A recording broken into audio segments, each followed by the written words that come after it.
Hello students, welcome to my YouTube channel smart study with Harry. एक बार फिर से आज की जो क्लास रहने जा रही है वो एमसीक्यू बेसिस रहेगी, जो यूजीसी नेट सोशियोलॉजी जून 2025 के लिए तैयारी कर रहे हैं। और आज के जो थोड़े क्वेश्चंस रहेंगे वो बहुत से क्वेश्चन बेसिक है, थोड़े से डिफिकल्ट भी हो सकते हैं। और जिन्होंने इससे पहले जो हमारी एमसीक्यू बेसिस वीडियो थी, जिन्होंने वो वीडियोज़ नहीं देखी है वो मेरे यूट्यूब चैनल पर जाकर देख सकते हैं।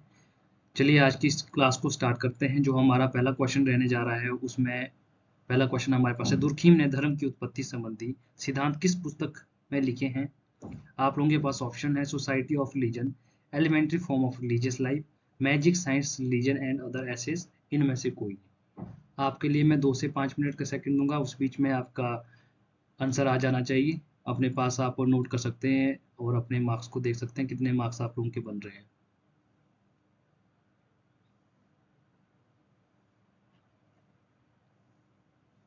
इसका जो सही आंसर है वो रहेगा B, elementary form of religious life. Most important book है, बहुत बार पूछी जाती है, आप लोगों को याद रखना है।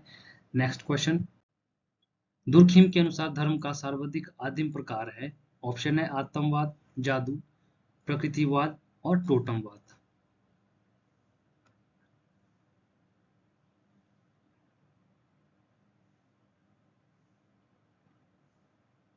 इसका सही आंसर हो जाएगा डी, टोटमवाद। और आपको ये भी याद रखना है कि जो आदिम प्रकार है, आदिम प्रकार सर्वाधिक सर्वाधिक आदिम प्रकार दुर्खिम के द्वारा किसे बताया गया है? टोटमवाद को। ठीक है, सर्वाधिक आदिम प्रकार बताया है टोटमवाद को। और आप सभी को पता होना चाहिए कि टोटमवाद क्या है। ठीक है, नेक्स्ट क्वेश्चन, कुछ विशिष्ट परिस्थितियों के अंतर्गत समाज के अक्सर और कम तीव्र संघर्षों से संबंधित कोजर की संघर्ष व्यवहारिकता के बारे में निम्नलिखित में से कौन सा सही नहीं है? ऑप्शन है असंभव ध्रुवीकरण,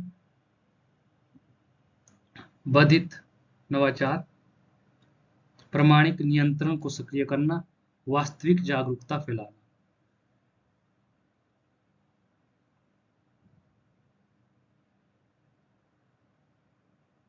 इसका जो सही आंसर रहेगा वो रहेगा बी, बाधित नवाचार। नेक्स्ट क्वेश्चन, वर्स्टेहेन किसका उल्लेख करता है? सामाजिक घटना की प्रत्यक्ष समझ, सामाजिक घटना की अप्रत्यक्ष समझ, सहभागितापूर्ण सामाजिक घटना, सामाजिक घटना की व्याख्यात्मक समझ।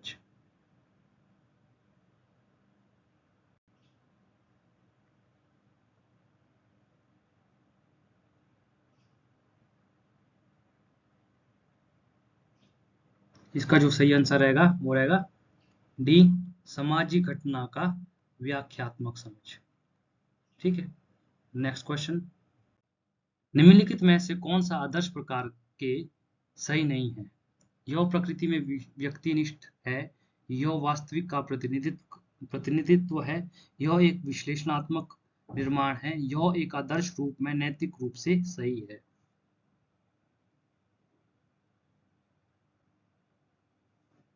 निम्नलिखित में से कौन सा आदर्श प्रकार के बारे में सही नहीं है?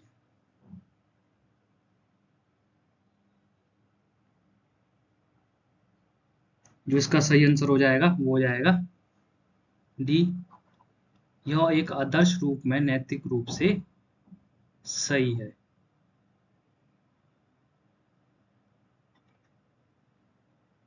नेक्स्ट क्वेश्चन, प्लेटो के अनुसार तार्किक कार्रवाई क्या है? ऑप्शन ए, व्यक्तिनिष्ठ और वस्तुनिष्ठ वाले कार्यों का अर्थ होता है अंतिम संबंध। ना तो व्यक्तिनिष्ठ और ना ही वस्तुनिष्ठ वाले कार्यों का अर्थ होता है अंतिम संबंध। व्यक्तिनिष्ठ और वस्तुनिष्ठ वाले कार्यों का अर्थ होता है अंतिम संबंध जो मेल खाता है व्यक्तिनिष्ठ के साथ, लेकिन बिना वस्तुनिष्ठ वाले कार्यों का अर्थ होता है अंतिम संबंध।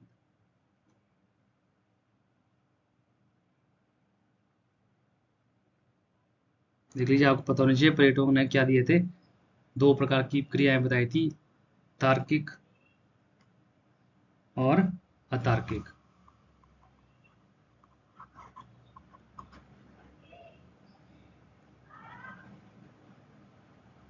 इसका जो सही आंसर हो जाएगा ये हो जाएगा सी। व्यक्तिनिष्ठ और वस्तुनिष्ठ वाले कार्यों का अर्थ होता है अंतिम संबंध जो मेल खाता है। Next question. वेबर पूंजीवाद की प्रवृत्ति के अध्ययन हेतु किस पद्धति का प्रयोग करता है? ऐतिहासिक पद्धति, तुलनात्मक पद्धति, दार्शनिक पद्धति, ऐतिहासिक तुलनात्मक पद्धति।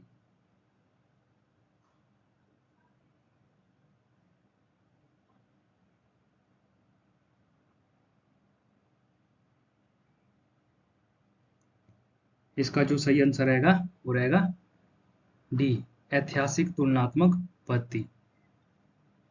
और ये इसका क्या उद्देश्य था? इसका उद्देश्य मुनाफे का असीमित संचय करना।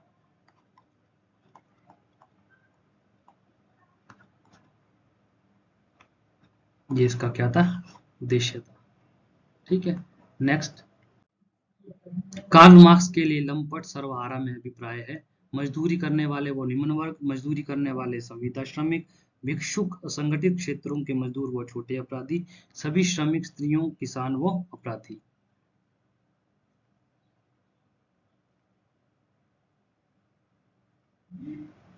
इसका जो सही आंसर रहेगा वो रहेगा सी, भिक्षुक, असंगठित क्षेत्रों में मजदूरी व छोटे अपराधी। Next question. डेरेनडॉर्फ के अनुसार उत्तर पूंजीवाद समाज की विशेषता है पूंजी का अपघटन, श्रम का विभेदीकरण, हीरे समान वर्ग संरचना, संघर्ष का विनिमय और संस्थाकरण। सही उत्तर का चयन कीजिए। इनमें से आपको क्या है देखना है, इनमें से कौन सा सही है।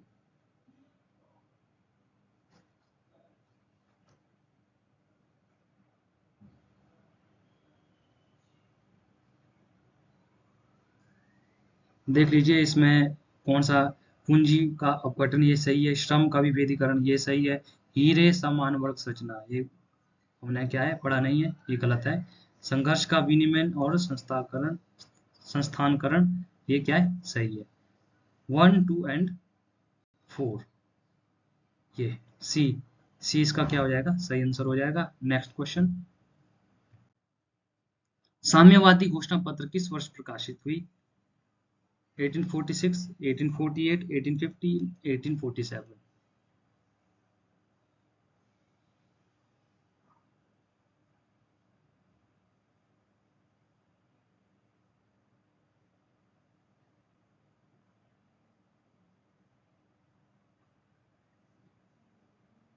इसका सही आंसर है 1848। ठीक है, नेक्स्ट क्वेश्चन। किसने तर्क दिया कि विकसित उत्तर पूंजीवाद समाजों में वर्गों की उत्पत्ति सत्ता द्वारा संचालित समितियों के पदों से हुई? L Coser, R Collins, Karl Marx, Ralf डेरेनडॉर्फ।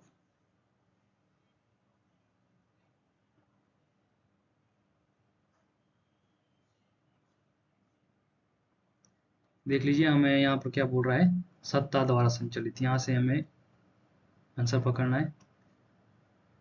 इसका जो सही आंसर हो जाएगा वो हो जाएगा डी, रॉल्फ डेरेनडॉर्फ। ठीक है, ये इसकी बात करते थे। Next question. औद्योगिक समाज के विश्लेषण में स्वयं में वर्ग एवं स्वयं के लिए वर्ग शब्दों का प्रयोग किसने किया? बहुत इजी क्वेश्चन है। George Simmel, Max Weber, Coser and Karl marks.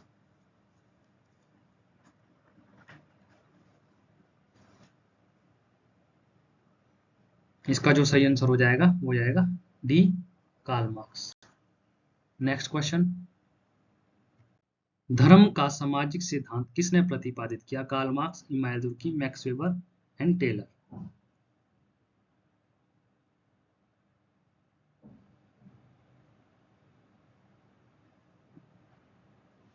बहुत इजी क्वेश्चन, इसका सही आंसर रहेगा इमानुएल दुर्कीम। कौन सी बुक में दिए थे इन्होंने?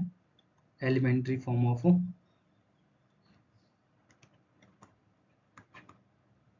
Of religious life. कब की बुक थी ये? 1912 की बुक थी। ठीक है, नेक्स्ट क्वेश्चन। समाजशास्त्र के निम्नलिखित संस्थापकों में से किसने सामाजिक विकास के सिद्धांत में प्रौद्योगिकी एवं उत्पादन की शक्तियां के अभिवर्धन का वर्णन किया है? Emmanuel Durkheim, Max Weber, Auguste Comte and Karl Marx.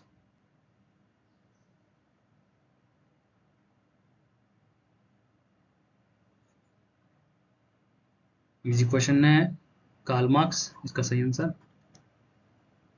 Next question. Collins का संघर्ष सिद्धांत बहुत हद तक प्रभावित है।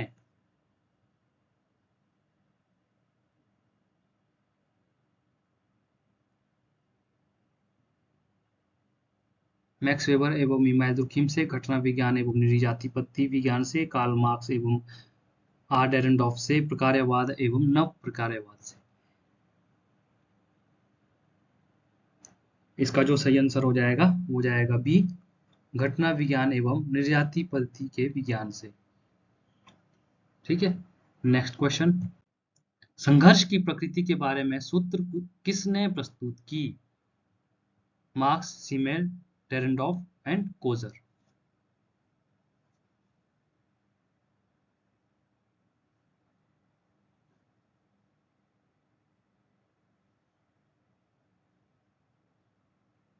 इसका सही आंसर हो जाएगा डेरेनडॉर्फ। Next question.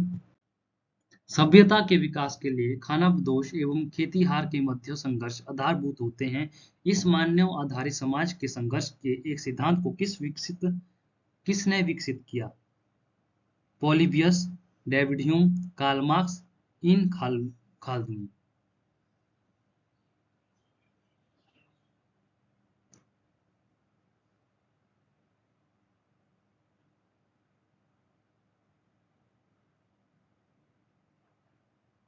इसका जो सही आंसर रहेगा डी, इबन खाल्दून। ठीक है, नेक्स्ट क्वेश्चन। मार्क्सवादी विश्लेषण में मध्यम वर्ग की अवधारणा किसने प्रतिपादित की है? आर के मटन, जॉर्ज सीमेल, टॉलकट पार्सन, जीडीएच कोल।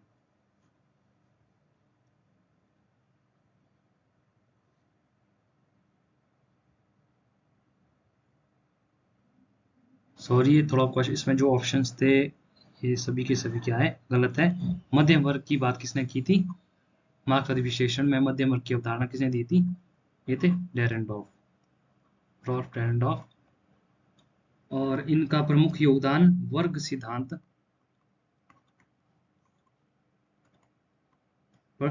तथा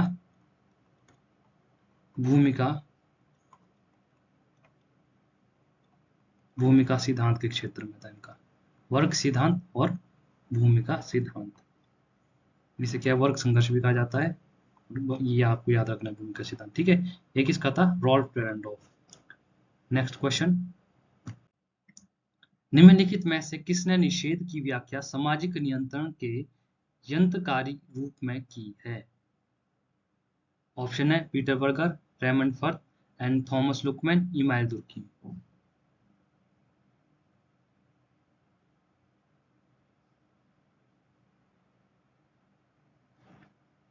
सामाजिक नियंत्रण की यंत्रकारी।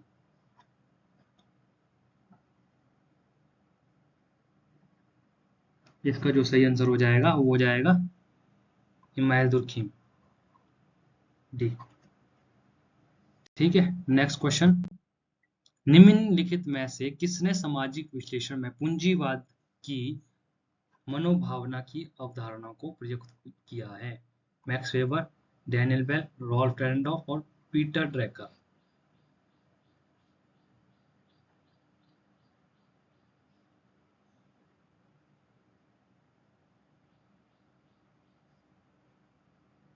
इसका जो सही आंसर हो जाएगा वो हो जाएगा ए, मैक्स वेबर।